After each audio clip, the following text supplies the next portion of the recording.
Play.Hype.Dialogue. Don't call it a comeback. We were just on a little bit of a break due to life and the pandemonium, but we had to return after watching Disney's Encanto. Like many of you, we fell in love with the Madrigal family, memorized all the lyrics till we don't talk about Bruno, and scoured the internet for recipes on how to make arepas. I'm your favorite co-host, Omar, along with the Machete Matador, Carlos, and Dance Dance Revolucion, Carmela. Omar, I'm loving this new intro. That was fire. I love it. Thanks for the sweet nicknames. Machete Matador. I feel like I should be holding a machete for this episode. Because everyone will see that. Like I won't take a selfie and post it and be like, hey guys, check it out. All right. So, but Play.Hype.Dialogue. Well, you know, how's Back everyone? from break. Back from the break. Doing pretty good. It's been a while. It's been less than a year, but more than a few months. I think we're all feeling pretty good and excited to be collaborating again. And I know for me, I just said to you guys before we started recording, I'm not 100% sure I'm gonna make it through this episode without crying, but we're gonna fight for it. We're gonna try. And yeah, super excited to talk about Encanto. And crying is pretty apropos because we are starting the new year. It is 2022. It is not the beginning of January, but it is January still. So we're really excited to talk about this. So where do we want to start? So why don't we, since we are trying to delay Carmela's breakdown and there was some pretty light stuff. So what are everyone's favorite character? And you can only pick one. Oh, damn. Whoa, don't do that to me. That's so rude. Don't do that to me. No, because it is, all right, pick your like number one, and I guess you had to add somebody if you can't control yourself. That's me. Can't control myself. Right. This is a great question, and you sent it out to us beforehand, and I was already like, oh well, I'm gonna struggle right away on the first question. So we'll see. I also feel like we might talk, and I could change my mind right now on this. You can definitely change your mind. We'll Beautiful. do first favorite character at the beginning of this podcast and favorite.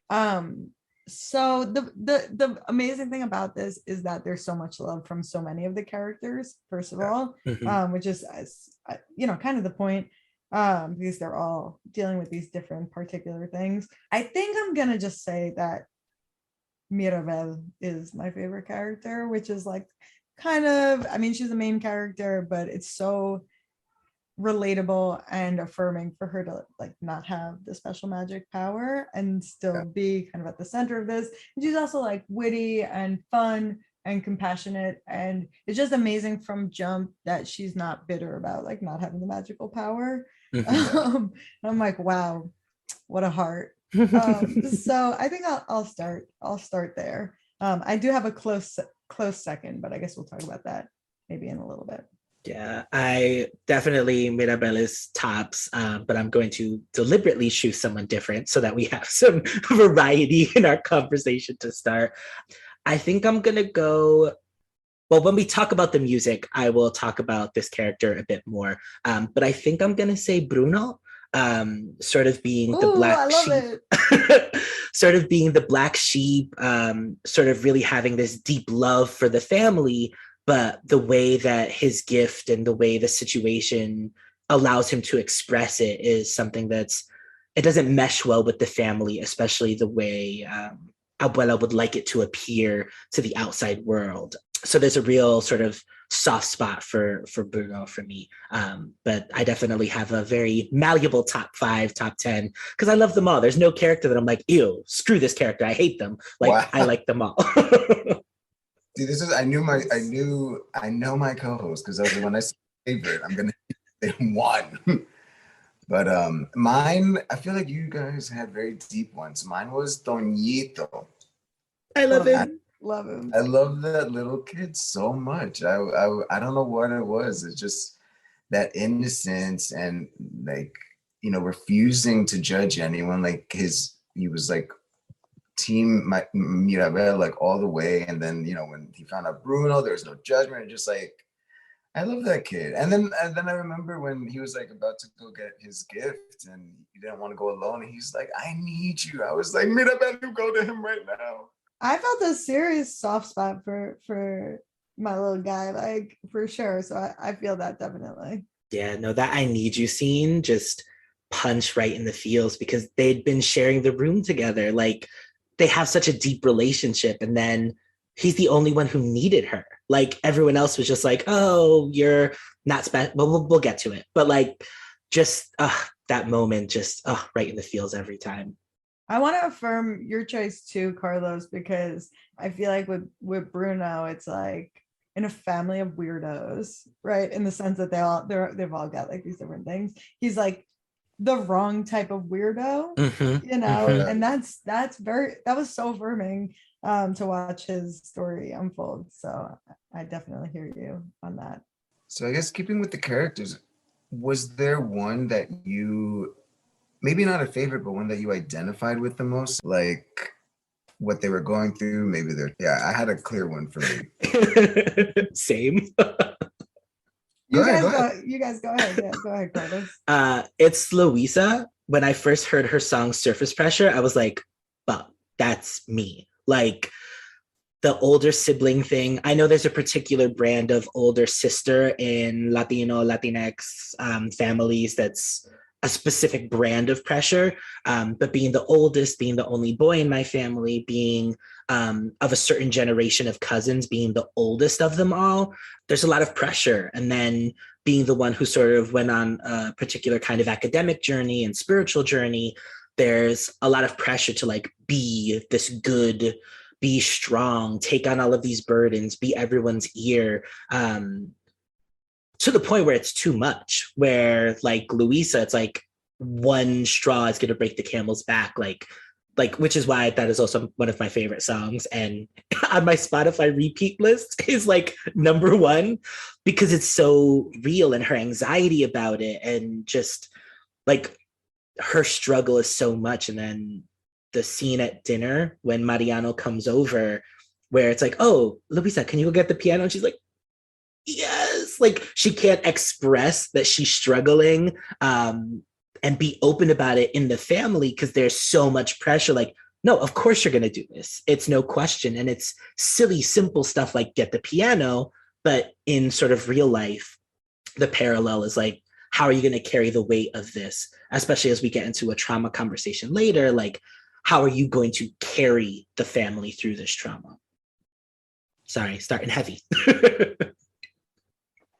Yeah, mine actually was Isabella. That's the one who I identify with the most because I'm the most beautiful in my family. I'm kidding.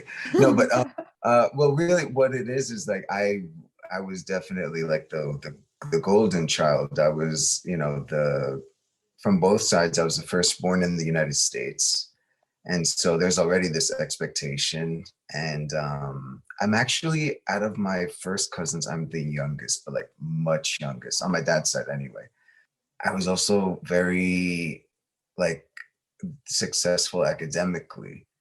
And so, I found out kind of later that certain aunts and uncles were like, I was the one that they were saying like, why can't you guys be more like him? Like, look at how well he's doing. And I didn't know that, and I hate that. Like, I hate being the one that, like, why don't you be more like him? So that adds a lot of pressure also to be like perfect and, sort of all these expectations. I'm both of my parents. Well, no, I'm the only child, right? And so there's also that pressure to sort of be like, not fulfill my parents' dreams, but kind of do something along that lines. And my dad is the patriarch of his side. And so I have all of his side's pressure on me as well to be like perfection. And that's a lot to deal with. So Yeah, wow. I definitely hear that, Omar. And thanks for sharing, guys. I just want to, acknowledge the sharing that's going on. For me, I would say it was probably Luisa as well, would probably like edge out some of the others. Similarly to what Carlos said, but in the reverse way. In the sense, I'm younger. I have just one older brother. but I'm the only girl. And there's for sure a very particular pressure, like a mental and emotional, very intense pressure that I feel has been put on me. Not even as a critique to my family members, but just it's there for sure to kind of step in and just kind of hold things together. And that being said, while I was watching the movie, and afterwards thinking about it, I feel like if my brother were to like do this exercise, which I'm not even sure he's seen the movie, but I'll hit him up after this. But I think, he might feel the same way, because there's a very particular type of pressure that's put on him in a very masculine gendered way to carry some burdens that are far more infrequently thrown at me. So it was an interesting character in her relatability in a number of ways. And I do think what I said before about Mirabel being really relatable also tracks, just in being like the one that is not, she's not special, she's not really given props, is the way I would like translate it into a non-magical world. Like, it's not like, the whatever, not super achiever or whatever, but then is still relied upon to like be the person that has to come through in the end and like save the family. So that was very relatable as well. And I can tell Omar is gonna like smack me because I'm naming multiple characters. No. This one's fine for like. Okay, well, because I want to acknowledge also that I think Peppa had as a like more, she's not a secondary character exactly, but like she's not one of the mains. Then they don't spend a ton of time on her, but the way that they animate her quote unquote magical power of like the weather situation, and then always having to like push away if it's cloudy or if it's rainy. They kind of narrate that in the background at the end when Bruno's like, no, like it's fine, just like dance in the rain, enjoy the hail, whatever. I think that's really relatable as well, for me, and I would imagine for a lot of people. Just the idea that, oh, you influence folks around you with your energy. I have a very powerful energy, and I've come to know that over the years. And if I'm upset, then the push to kind of like, don't be like that right now is can be intense. So I feel like she's pretty relatable as well. So I didn't even think about that, but that's such a good one. Yeah, like I would get though, because my cooking is healing. No, but no, I that's a really dope one about Peppa. It's actually making me think a lot. Yeah, I feel like a lot of the characters, the more you sit with them, the more there is to take in. Like thinking about the sisters and their dynamics and how different facets of that can happen in families. Thinking about Peppa, thinking about Bruno. I chose him as my favorite since we had to pick one, but just sort of being the sort of reluctant star. Like everyone's like, oh, you can see the future, so you must do this for us. You must give us these visions. But then you don't like what I have to say. And so then I become the black sheep. And it's like, we don't talk about Bruno, but let me talk mad shit about Bruno. They're like, you be knowing, tell us this shit. And then they're like I don't tell us that. I don't like what's in my future, so I'm going to blame you for it.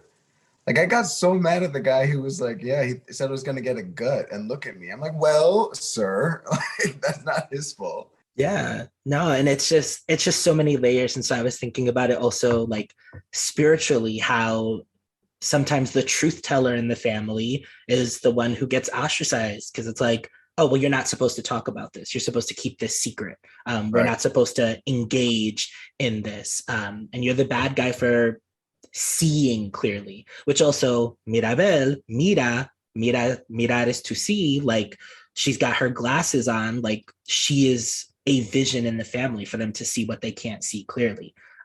So just the film works on so many different levels. The more you sit with it, the more it sort of unfolds itself, which I really enjoy.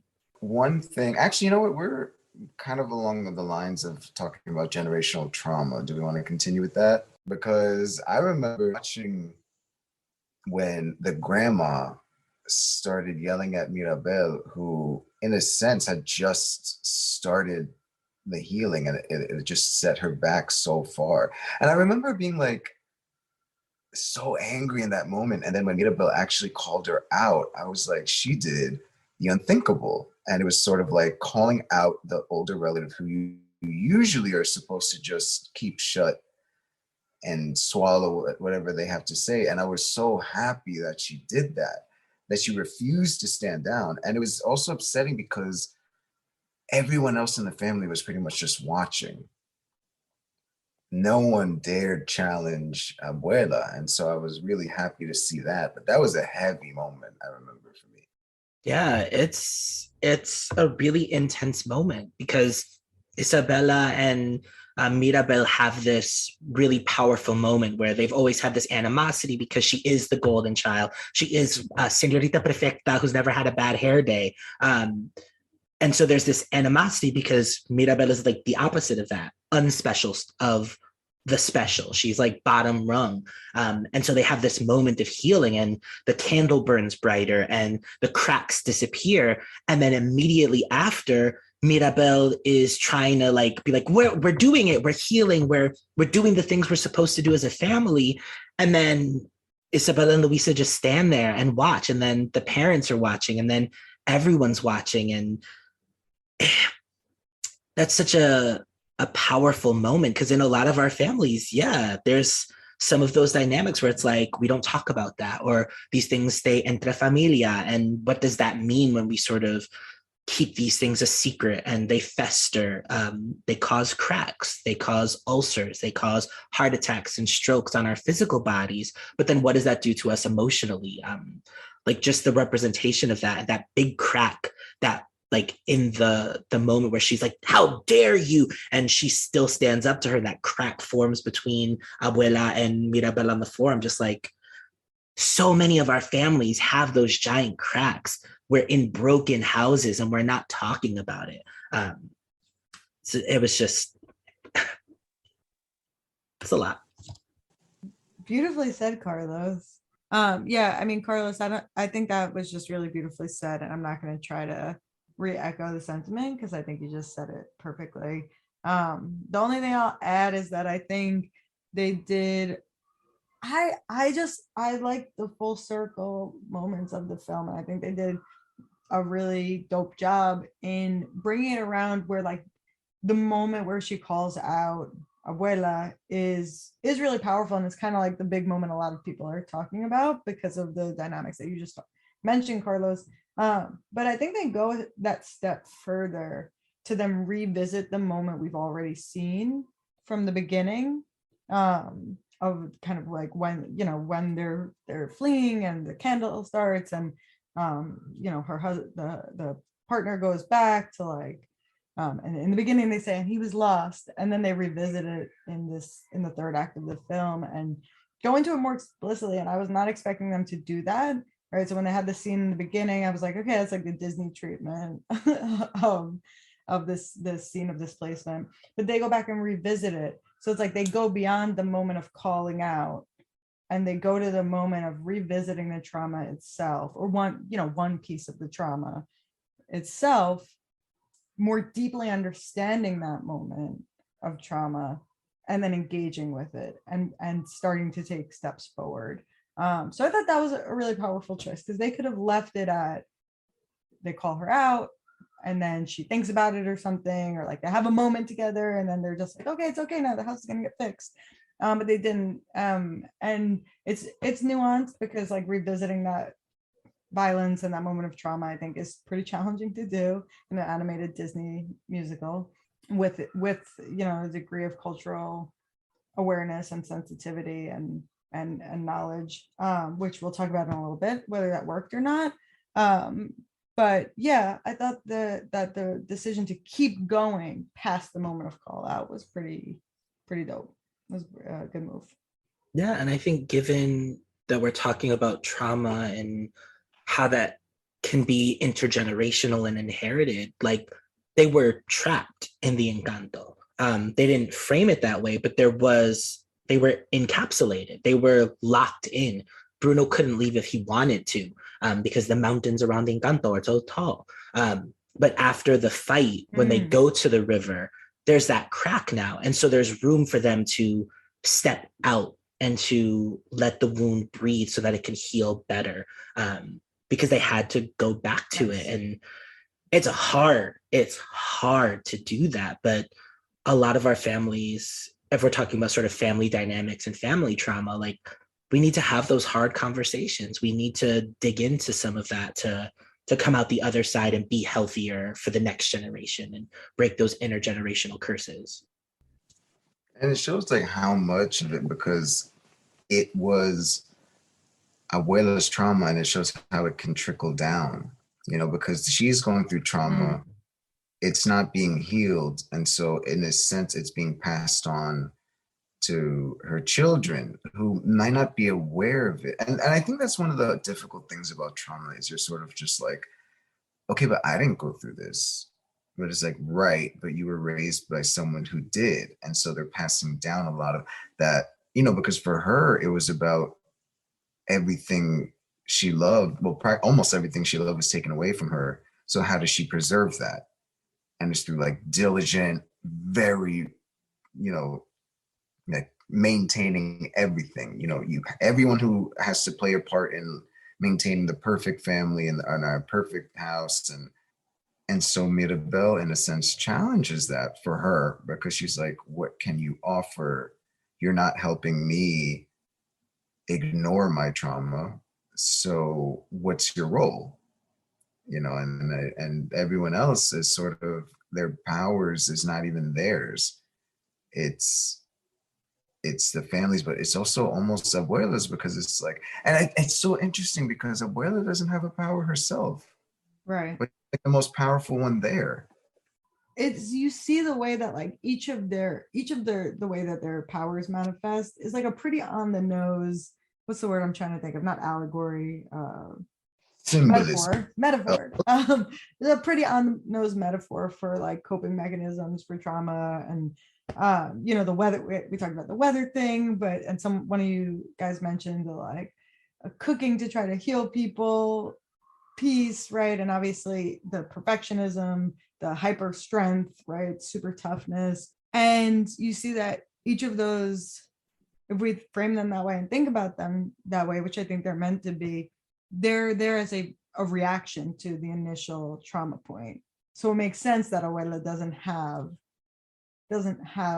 one, if each of the others are a reaction or a secondary reaction within the metaphor. So that was a really interesting piece as well. And I don't know if this was intentional, but I think there's also something to be said for how harsh our elders, whether they be mothers or grandmothers, or anybody else, right? Not just women, can be on. I'm going to keep it with women just because it's in my frame. Can be on young women when they see them as a reflection of themselves, and so are harder on them than they might otherwise be. And so it's like the fact that Abuela doesn't have a magical power that we're aware of, and then Mirabel doesn't, it makes me feel like there's this subtle dimension to it of like she's extra disappointed on her and extra hard on her because she sees herself in her as well.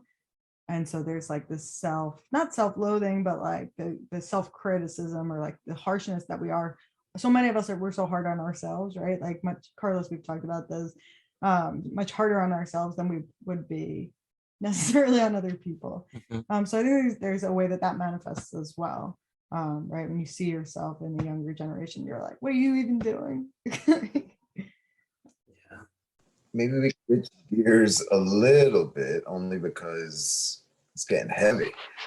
So one of my favorite things about this movie is the representation. I was so excited. I love seeing this family.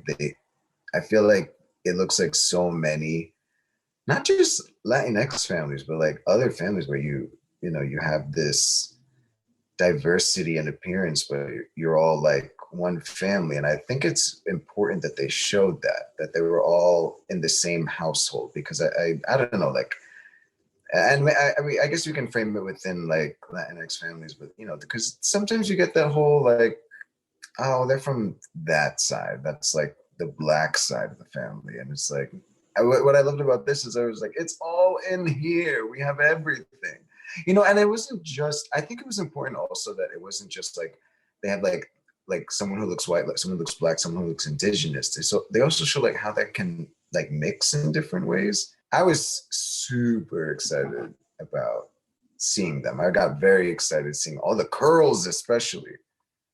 I was like, look at my hair. So anyway, how about you two?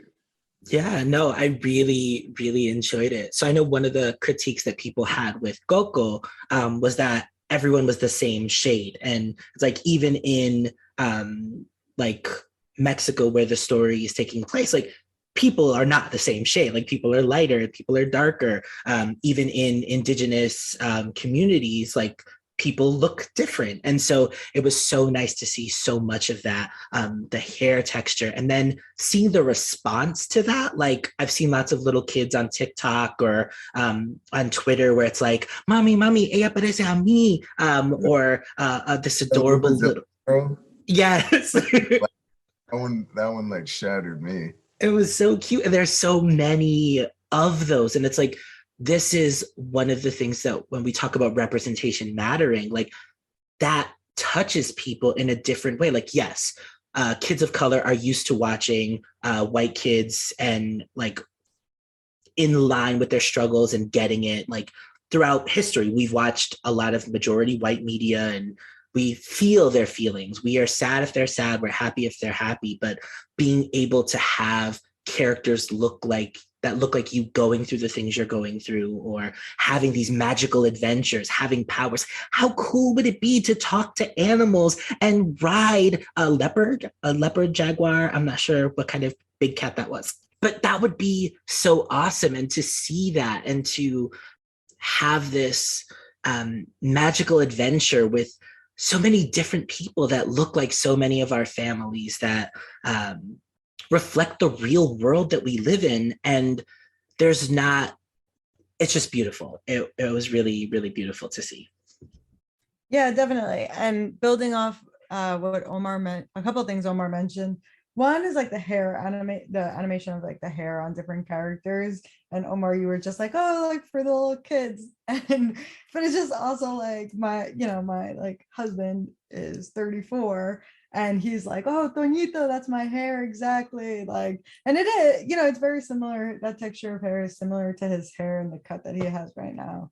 And it's really meaningful, I think, for our generation as well, of like whatever millennials and everybody, but for us, like I think a lot of this newer stuff that's come out in recent years is like retroactively like a bomb in a lot of parts.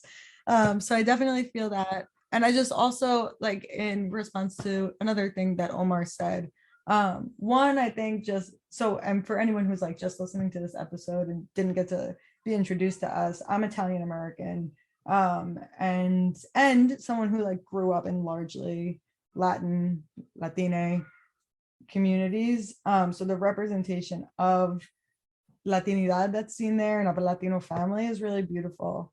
And what you said, Omar, just like it's also a broader reflection like of our families and our world in some ways, or maybe not like our world, that might be too big, but just for me, like as a New Yorker and as a person with like a family and community that is very diverse, right, quote unquote diverse, looks very different, to see us represented as a community, as like a diverse community in that way, and to see a family that looks a lot like my family now, it's so touching. And I did, the second time I watched it, I did watch it with my niece who's like a little baby, who's on the Puerto Rican, Black and Puerto Rican side, and it's just like it's so beautifully meaningful, and I'm excited to watch it with the kids and babies and toddlers on my Italian side as well, because I think it's really meaningful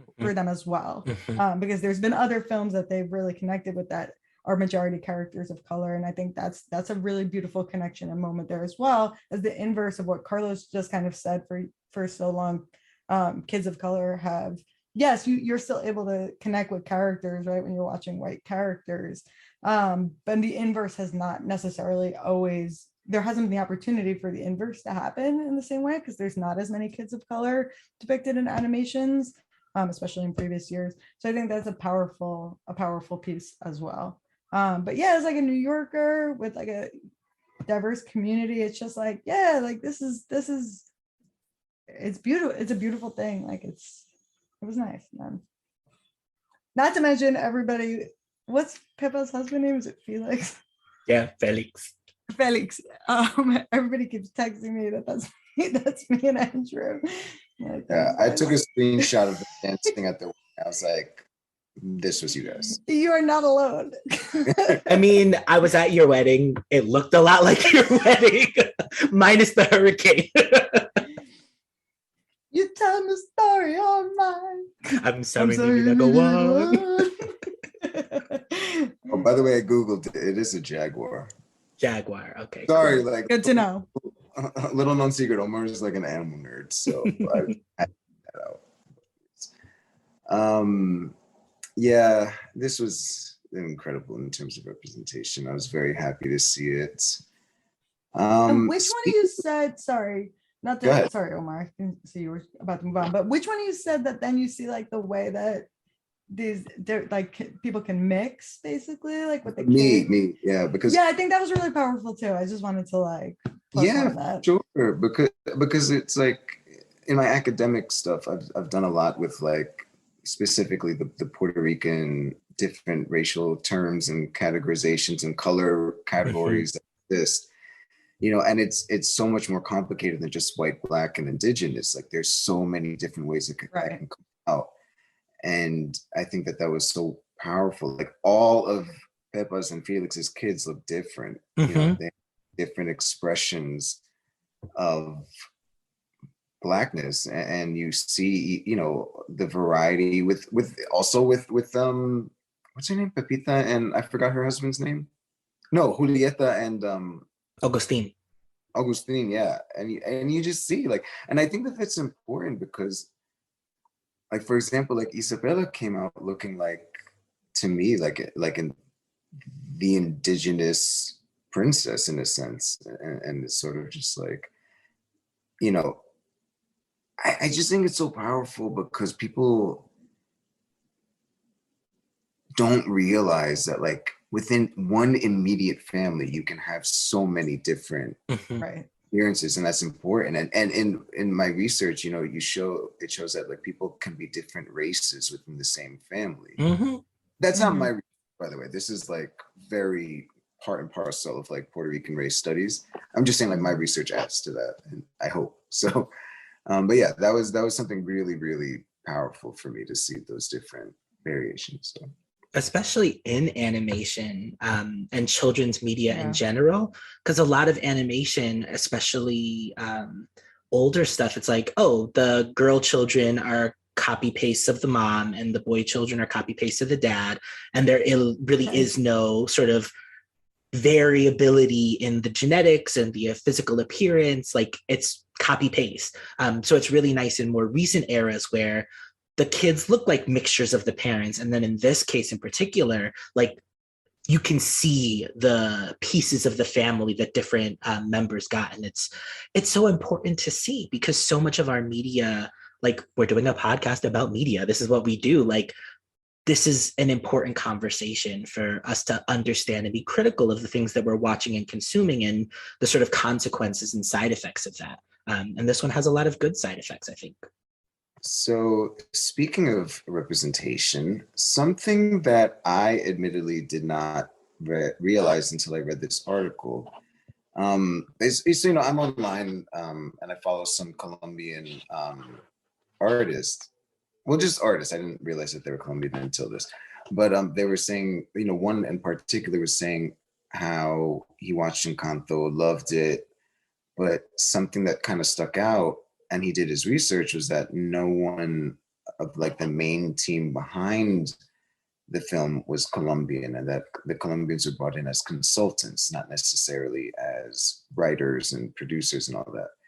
So, you know, I'm reading, and then I wanted to see, and there's an article about this, and about how it's kind of important to have when I say us, I don't mean myself, but just like sort of us telling our stories, right? And in a sense, it was non-Colombians telling a Colombian story, bringing in Colombians to sort of like be the authenticity behind it, but still not in the writer's room per se. I'm not entirely sure if any writers were Colombian, but that was what I was getting from the article. So I wanted to, what does this mean? Like, especially in a day, because, I work sort of a side hustle doing like cultural consulting and sensitivity reading. And I know that both of you also do that as well. And sort of, one thing that I learned when I spoke with like, I call her my cultural consultant mentor. She was saying like, the thing is, you can only do so much when you're a consultant. It's more important in a sense to be in the writer's room. Because what they'll do is they'll write this whole thing, bring you in last minute to sort of be like, it's fine. You don't like this? Well, we can't change it. So I want to pick your brains about this topic. Yeah, no, this is one of my current side hustles, is also engaging in consulting work. And this is exactly the problem with the way a lot of studios, especially big ones like Disney, engage in this work is it's too little too late when they bring the consultants in.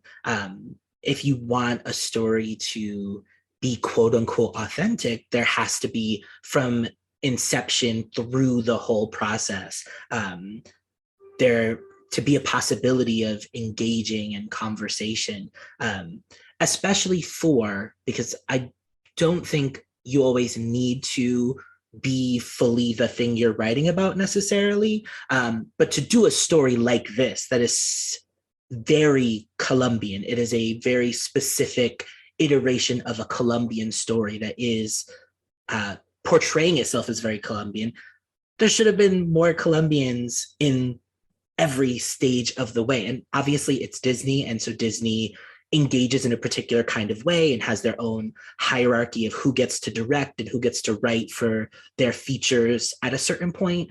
But I think something they would benefit from is, okay, you did okay with Coco. That had to be radically changed after like the first draft, like they made big changes to Coco because it was like, this is problematic. You're trying to copyright Dia de los Muertos. Like, okay, Disney, you need to chill. To this where it's better, but they could still do better by bringing more folks in to tell the story and also not making them tokens, because one Colombian person in the writer's room isn't going to alter everything. So we don't want to sort of tokenize people, but we want the conversation to be generative, having people in the room who can speak to some of the intricacies and colloquialisms and idioms of the situation, of the story, of the language. I think that's so important what you said about not just having one. Like a lot of times it's like, oh, well, we have this one in the room. It's like, but they don't speak for everyone. And I'm not saying that like, a group of 3 writers would speak for all of Colombia, but it's still a good thing to get like different perspectives. One voice cannot speak for an entire group, I mean, like Carmela speaks for Italians in this group, but the scale is a little smaller than here at Play.Hype.Dialogue. Budget's a little smaller too. Just kidding, there's no budget. So sorry. We have money. I have like a less popular take on this, I think, which I think everybody's gonna hate. Although it's not that different, it's basically the same thing. First of all, like I think with the Disney machine or any large scale media production, it is difficult to say who was in the process because True. We don't like there's so many people who are in that creative process. And I'm not saying they did great. I just think it's hard to say from the outside because as consumers, we're used to only knowing the names of like, you see like the name of the writer and it's like a lot of people edited that manuscript and that writer's name is on it, even if like a lot of their work got edited out, right? But we're trained to only understand like who's the director and who's the writer, and it's in this case a couple of people. I think when you look real quick, it's like there's a ton of producers, there was a ton of other writers, script editors, and so I just like would caution us to say like I'm not 100% sure who was in the room in this case, and I think probably there was quite a bit of collaboration. I do agree with what was said by both of you really about like having consultants is not really enough. It's better to it would be better to just have folks representing the background of the place that the story is set as the as a main writer, as a main director. I also think that this story was, I think Colombia was the setting, and there were quite a few, there were some cultural elements incorporated, but I actually didn't think that a main centerpiece of the story was the fact that it was Colombia. So there's that as well. Like, I mean, I think we'd be having a totally different conversation. Anything live action, I feel like is expected to take on a level of realism that animation isn't. And B, if they were, I don't know if they ever left the casita and like they were going throughout, I just think like there were Colombian elements. I know this is going to be like a super unpopular thing, but I don't actually think it was like that core to the story that it was specifically Colombia. I think it was core to the story that it was Latino family. I think there were core elements that were brought in to represent that it was that there was some cultural specificity to it. And I appreciate that, but yeah, I think it would be great. It would be good, but I don't think it was critical the way I think it's critical in some other pieces. That's what I'll say. Like, I'm not saying, oh, it shouldn't have been, but I think it was not as critical to have like the main writer or the main director be Colombian in this case. Yeah. I do get what you're saying. And also I do want to reiterate to any listeners that this is not, we are basing this off of a couple of articles that we read. We did like some research. Like a quick Google search. Yeah. We weren't like deep diving in. But I think for me, where I slightly disagree with you is I agree that this in a sense could have been like any like Latin American country and it kind of still would have worked for the most part. I think the reason why is they kind of really put in your face that it wasn't Colombia. Like there's this huge sign at the beginning of the movie when she's going through the square and it just says Colombia, like right there in color. And then there's that one song at the end where the guy starts off like Colombia. So the fact that if they're gonna push it so much, like if they didn't have those, you really wouldn't be able to tell that it was in Colombia. So it did seem like there was an effort to really make it known that this but if they didn't have those things, we'd be like, oh, what is this, like some friggin' ambiguous like random Latin place, so I think I think there was that balance there of saying like, no, we're gonna have some specificity here without just trying to be like, meanwhile in random ambiguously Latin land, right? Like, because I think that would I would hate that if they were just like, unless it was like a made up place, which I guess could have been another thing, like the way like wherever it is in Frozen is like a made up place, but it's based on like Nordic countries. I guess they could have done that, but I feel like that's been really problematic in the past as well, to just be like ambiguously Latin. So I feel like it was important that they've grounded it in a place. So yeah, I think it's tough. I think it's kind of tricky. They had like a couple, I think the co-director is a Cuban American woman, and she was one of the main writers. That was an interesting choice. Yeah, I want to circle back to the animation piece, because one of the great things about movies in general, but animation specifically, is that there is so much that goes into it. And so as an amateur screenwriter, there's so many versions of the script, and with animation, there's so much of that before you even start animating.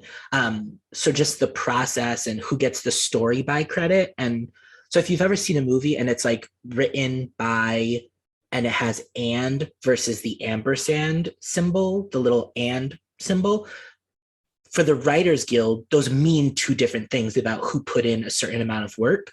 Right. And then there's a certain, like, if you're in the writer's room, like, you might not get a writing credit, but you were still like contributing.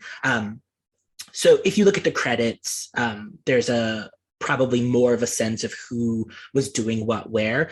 So I just want to sort of second that with movies, like, it is a very collaborative effort. And so we can't really pinpoint who did what where. But I think given the Disney of it, there's sort of an expectation, rightfully or wrongfully, because like it's a corporation, to do better. And that better is going to look different to each of us. I like that it wasn't random Latino land, because I feel like that could have given the sort of indigeneity piece of the story could have been really problematic the way other Native stories have been told by Disney itself. So I think it's complicated. This is why we do what we do, to have these conversations, to get the wheels turning, to engage in more conversation.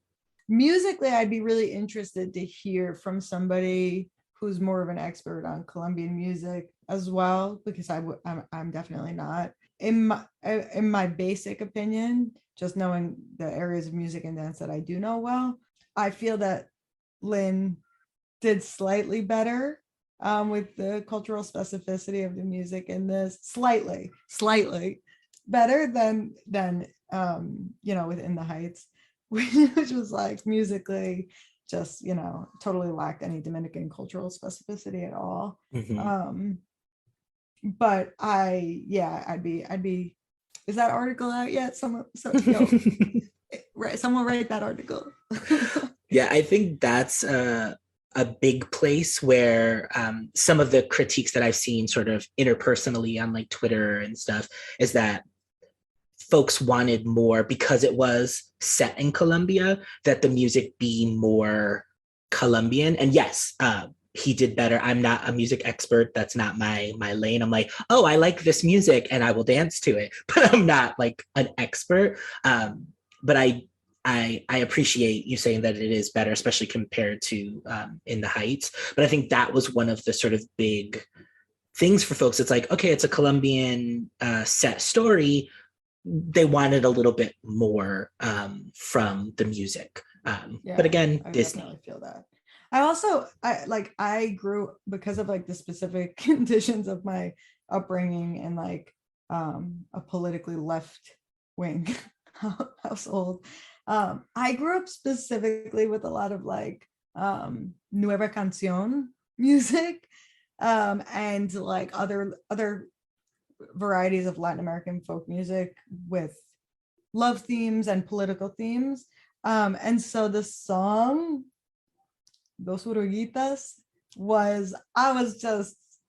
I was a wreck, man. But again, I don't know the specificities of Colombian music in that same way, but they did feel like it drew on that genre of a deep history of Latin American folk music, dealing mm-hmm. with themes of love, connection, and in some cases of surviving political turmoil in one way or another.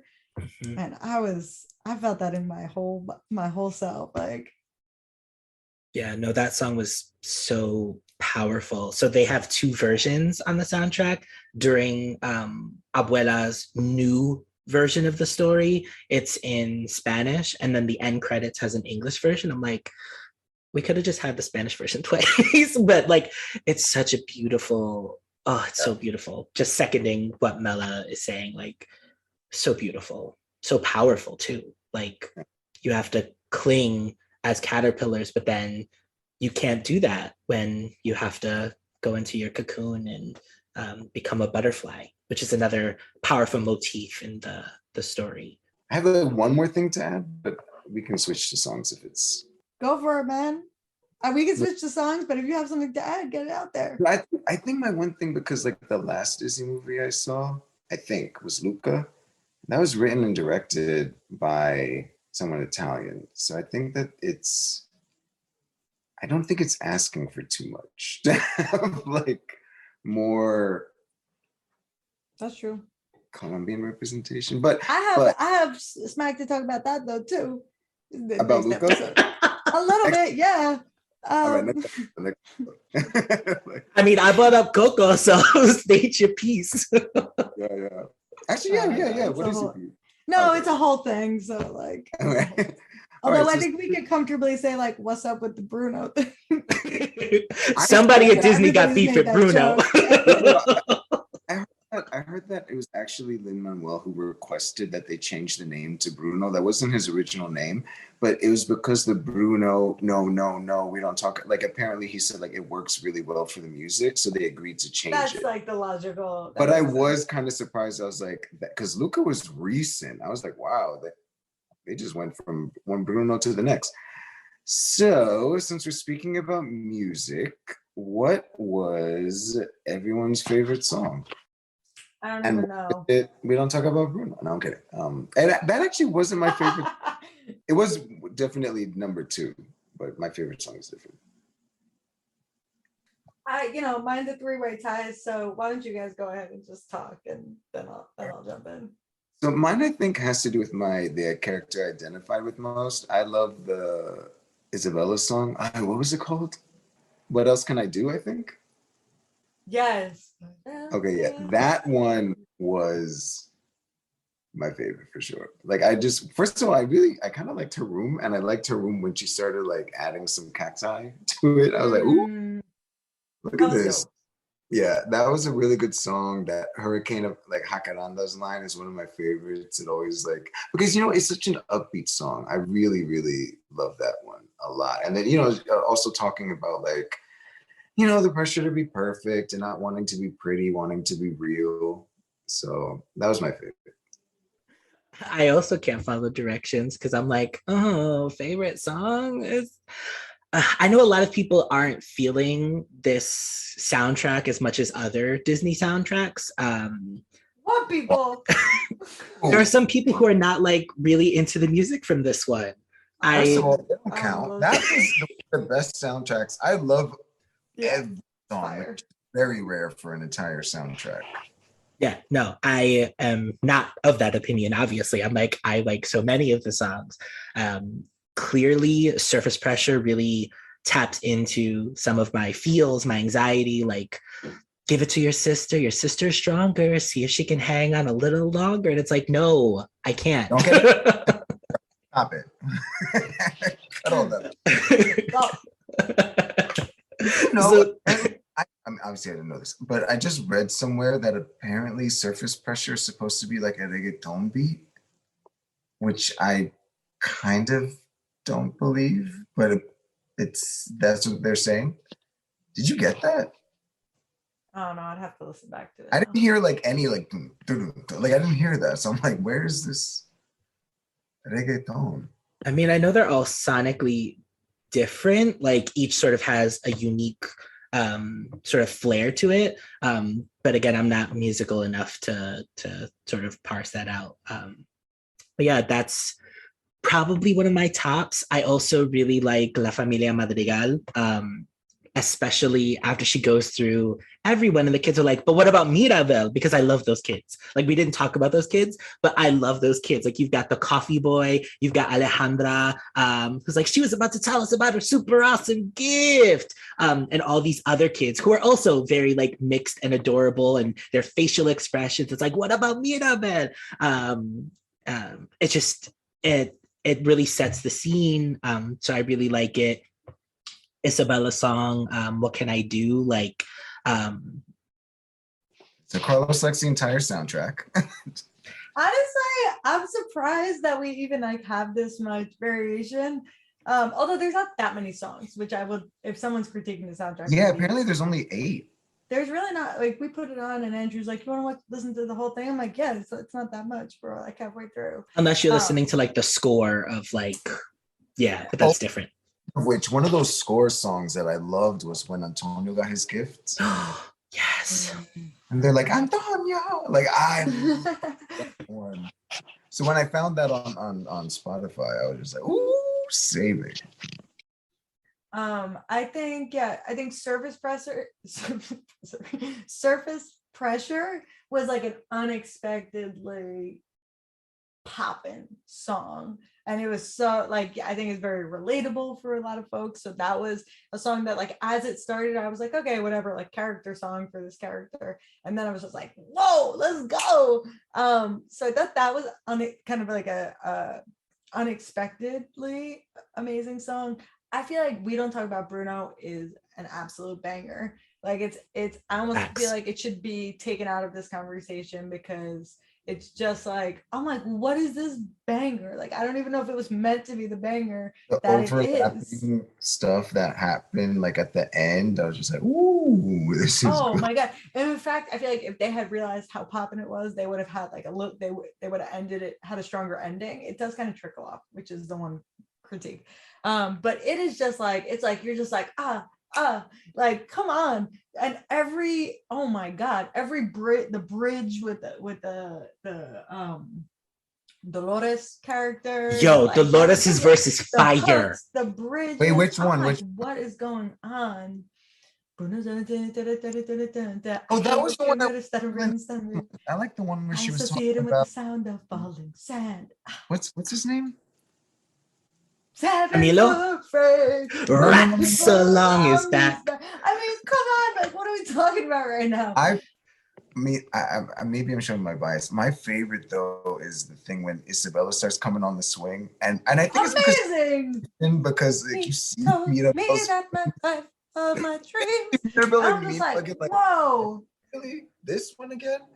But then also when the Lord, because I think what I wasn't feeling as much when she was doing that whisper part, you didn't realize how good her voice is until she's like at the. But then I feel like they didn't give her enough shine because she was like, I can hear her now, and I'm like, woo, that was good.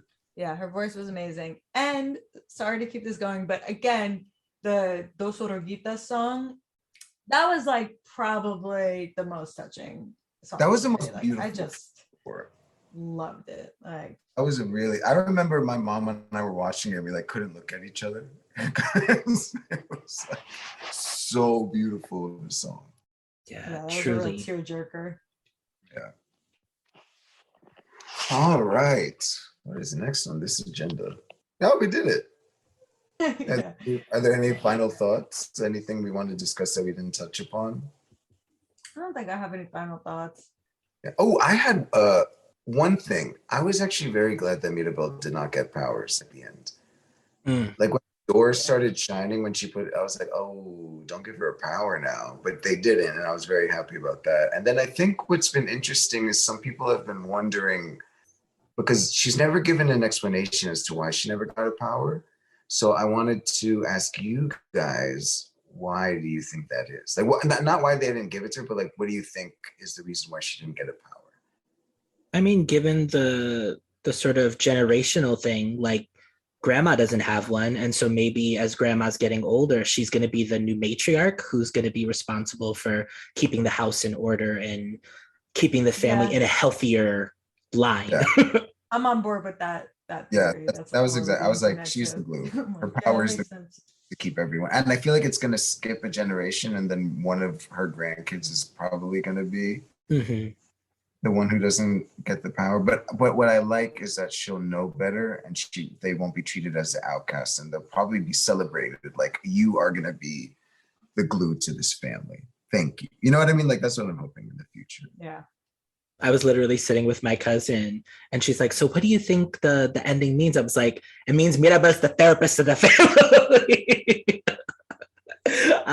But no, it's like, it's so much deeper than that. And there's a lot of rewatch value. I've seen this movie like 20 times. I love it. The soundtrack is on my top played on Spotify. Like, I'm about that Encanto life. I was talking to my therapist, quick aside. I was like, have you seen Encanto? And she's like, no. And I'm like, okay, so quick blurb. I feel like Luisa. You should send her that article that I sent out about what therapists think about Encanto. Maybe I will. Maybe I'll text it to her. Yeah. But also tell her to watch. I mean, I did. I was like, hello, watch it.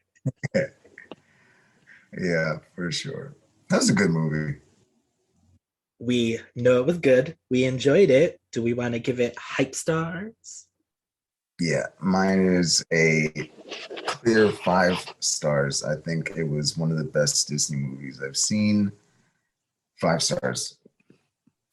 I gotta go 5 stars too. I just like, there's small things to critique as we've done, but I mean, it's just like, dude, 10 out of 10. Like, Yeah. I expected it to be kind of good because it seemed kind of good.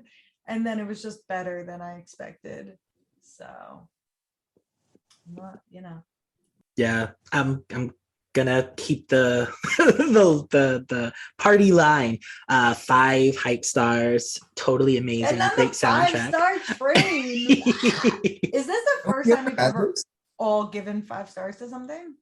I think so. I think it might be. I think it is. Ba, ba, ba, ba. You didn't give 5 stars to that one with the werewolves and vampires? Garbage.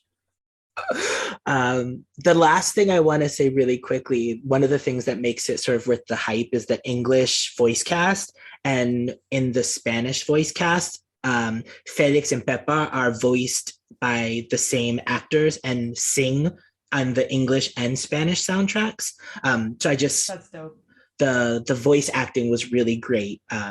We'll probably plug their Instagram pages on our Instagram so you can see the actor who plays Felix is duoing folks on TikTok. So he's singing his part and they're doing Pepa's part, and then he does it with Pepa. It's really cute. He was the lead singer of a group. What group was it? Oh, I don't know that. You guys in. I'm pretty sure I danced for him. I do love how much of the cast was also Colombian as well, the voice cast. I thought that was pretty interesting. Grupo Nietzsche, that's who he was saying for. All right, so great reunion to talk about Encanto. Thank you for listening to Play.Hype.Dialogue. Follow us in Instagram at Play.Hype.Dialogue, and we also open up a YouTube page under the same name in case you want to listen to the podcast there, and let us know what we should review next. Yay! Thanks everybody. Have a good one. Happy New Year. Happy 2022. Stay safe, y'all. Bye.